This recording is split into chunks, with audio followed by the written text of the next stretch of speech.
এবং সেমন করে নিয়ে আজ পরাণ বধূকে খুঁজে বেড়াচ্ছে। যখন পরাণ বধূকে খুঁজছি কোথাও গোবিন্দের দেখা পাচ্ছে, কারণ প্রাণ গোবিন্দ আমার খেলা খেলতে খেলতে কি করলি আর খেলা ভালো লাগলো না, কারণ সুবলের বদন দর্শন করে রাধা বদন মনে পড়েছে।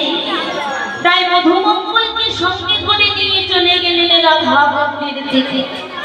আর এদিকে যখন তুলসী এলো গোবিন্দকে খুঁজতে, কোথাও গোবিন্দকে খুঁজে পাচ্ছে, কোথায় আছে খুঁজতে খুঁজতে দেখলেন গোবিন্দ রাধা মন্দির তীরে বসে আছে, সরস্বতী ফুলে বসে আছে।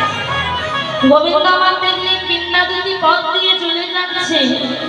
বিন্দাদুতি দেখেছি মা, কিন্তু আগে কথা বলবে, তাই ছলনা করে জোরে জোরে নকুর বাজাতে শুরু করে যাতে গোবিন্দ আগে কথা। তাই যেই না জোরে জোরে নকুর বাজিয়েছে গোবিন্দ দেখছিল তুলসী, তাই দেখছিল তুলসী তুলসী একবার এদিকে শুনে যাও তুলসী।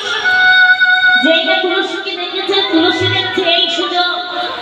এমন সময় তুলসী যেই না গোবিন্দের সম্মুখে দাঁড়িয়েছে, গোবিন্দ আমার চাতুরালি করতে শুরু করেছে।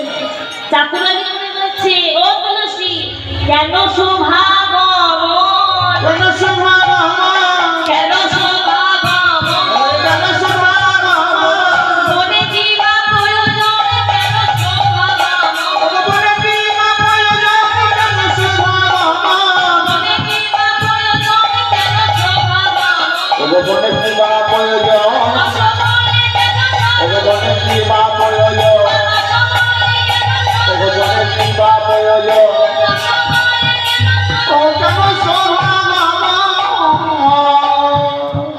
যেই না তুলসীকে দেখেছে অমনি তুলসীকে তিনটি প্রশ্ন করেছে।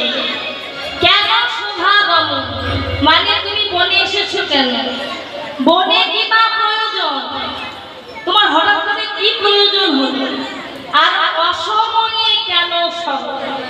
যেই না তিনটি প্রশ্ন করেছে এমন সময় তুলসী করেছে কি মুখটা বেঁকে গেছে, কি বললে কেন শোভা